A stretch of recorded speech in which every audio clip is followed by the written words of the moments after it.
Hey guys, and welcome to another brand new video. In this video, we got some pretty big drama going on over here where Gameinformer, if you guys remember that, has now been taken offline with a lot of actual really bad negative reactions towards people and how they kind of dealt with the situation from Gamestop. So right now, people are hating on Gamestop hardcore. We also have a brand new update too as well on the big Xbox doesn't matter situation. We made a video on that yesterday, and we actually now have at least a little bit more of a reoccurring and nice message. We're now seeing that Xbox does matter and the people playing the games do matter, and it's kind of nice to see. So we have some kind of fun news to talk about. As of today as well, the stock market has thankfully gotten a little bit better. I was actually, you guys watching my video last night, I bought a little bit of crypto, I bought a little bit of Ethereum at like 2.3-ish, I think, K, like 2310, and then I bought a little bit of stocks too as well on just by general mutual funds because things are going crazy and hopefully they will calm down on the craziness itself. So make sure you guys are subscribed with the notifications on in case you guys enjoy the video. Leave a like, check out all the Target sponsored links down below. We're doing a little Target promotion to all them, and of course I appreciate you guys all for watching. So let's first and foremost, let's go talk about maybe the GameStop news, because GameStop sucks.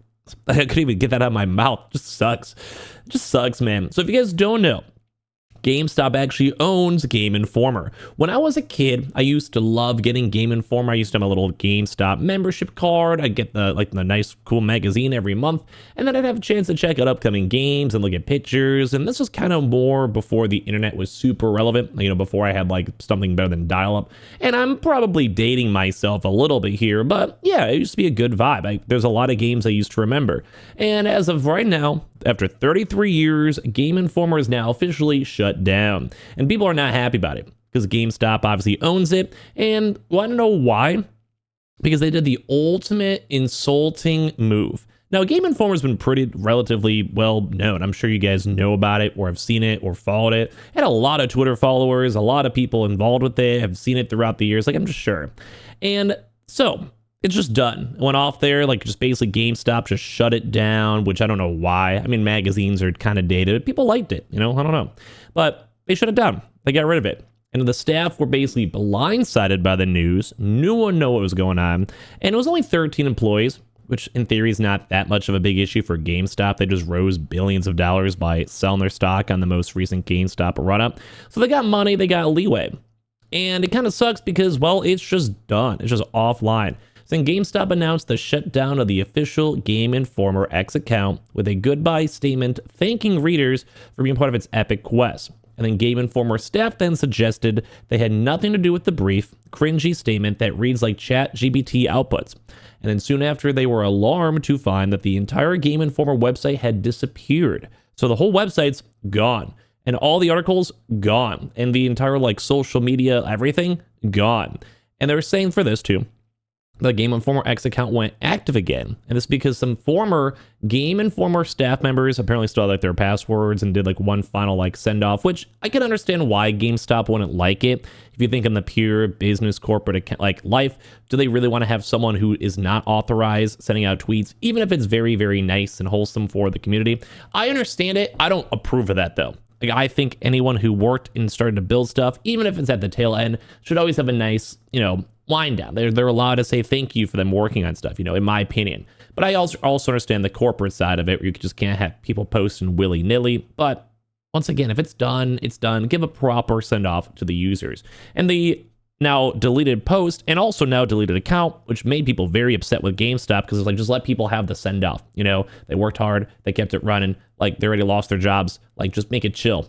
So our 33-year-old legacy deserves a genuine goodbye because they never got it from the prior GameStop post. Written by a former Gameinformer member. We're heartbroken by the shutdown of our publication, yet we leave with pride knowing we poured everything we had into it. In the words of our editor-in-chief, be well, play well. And this is a little passive-aggressive, so I understand why GameStop was just we're done. We get it. I understand. Do I approve of that? No. Do I think they kind of did dirty? Yes. Do I think the kind of public outrage calling out GameStop is kind of deserved? I would say probably yes. Because it's not that hard to be hey man, thank you for our employees. We had a good run. It's been 33 years. Enjoy the articles, enjoy the website, host it up for a few months so people can check out stuff that they made maybe back in the day, their favorite articles, favorite games, whatever, you know, like just keep it up for a little bit and you're fine. But everything has now been since taken down. And a lot of people were not happy with that too. Like a lot of people were not cool with that. So basically after this post came out, people saw it, it just went completely offline, and it sucks. Like you guys go for this one, like the post no longer exists, and people are not happy with GameStop. Saying GG's Gameinformer, you did the right thing as well, you did good. Thank you for the memories, thank you for the excitement, such a sad day with GameStop deleting everything. And then people are just sad. They're like, why do you have to bring the website down? Why do you guys have to go do this? They're gonna buy the domain. Like, it's just a lot of people are just not happy with this, and they're thankful for the memory. So shout out to all the Gameinformer people. Now, also a little bit of a follow-up over here too. We made it a thing yesterday, talk about the fact that Xbox was called out for saying that doesn't matter, like their users do not matter. The install base is not big enough to justify making a game for it, like all of that type of stuff. Like it sucks. So people are like saying like Xbox doesn't matter. And we actually now have a clarification over here from Phantom Blade Zero, which was the game in mention, saying that Xbox doesn't matter. They don't want to make games for Xbox. Xbox sucks. PlayStation all the way, because people actually buy games or play games, which is kind of like the vibe they were saying after we watched our video yesterday. Saying recently, we noticed that some media outlets have claimed to have interviewed an unnamed developer from S-Game at China Joy, who seems to have made some statements regarding the release platforms and strategy for Phantom Blade Zero. We want to clarify that these claimed statements do not represent S-Game's values or culture, as we believe in making our game accessible to everyone. So that's including like selling the game on, say, Switch, Xbox, PC, even maybe mobile, whatever.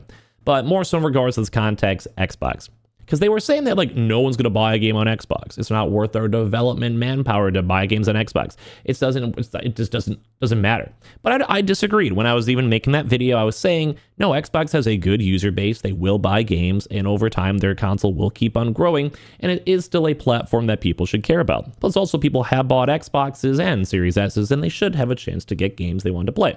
So I was a little bit sad seeing Phantom Blade Zero even like saying that, allegedly. But now they've clarified, saying like, hey man, we don't mind. Like we can make an Xbox game, not a big deal.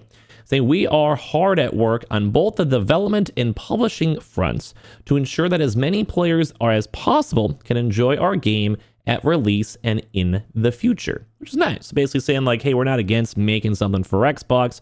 Like we can run with it. We don't mind.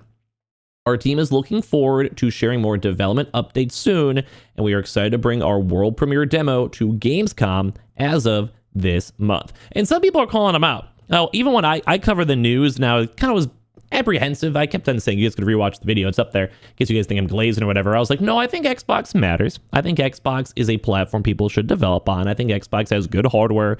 And I always kind of thought that it was easier to make games on Xbox in comparison to the PlayStation, because it's a little bit more similar to a PC. I've had some people say they agree with that statement, and I've had some people say that their architecture is slightly different and harder to make happen. So I'm not really sure, because I've never developed a game on both platforms to see.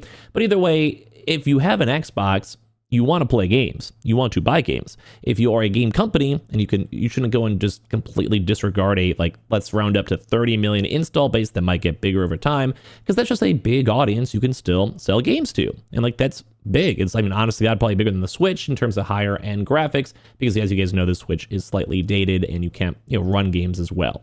So I can understand maybe not want to do the Switch for certain more like M-rated games, not the audience, not family, not children, and as well, just maybe graphically is hard to optimize and make it look good. So like I get that mindset. But the Xbox is very similar to the PlayStation, so it's intriguing to see. And now, obviously, people are once again kind of calling out the media, being like, it's wild that some media outlets basically wrote, which, we responded to ourselves. That's why I want to do the follow-up for you, so you guys always can see the full context and stuff. We spoke to a nameless developer at one of the largest game expos in the world, and he said Xbox bad. Was enough to convince so many people. So no recording, no pictures, no names, which I do agree. Like, they should have at least named the person, or been like, yeah, this is like the chief financial officer of like this game company, and they know this stuff or whatever. But it's cool. So I think a lot of people are being like, hey, yo, man, like Xbox is not that bad.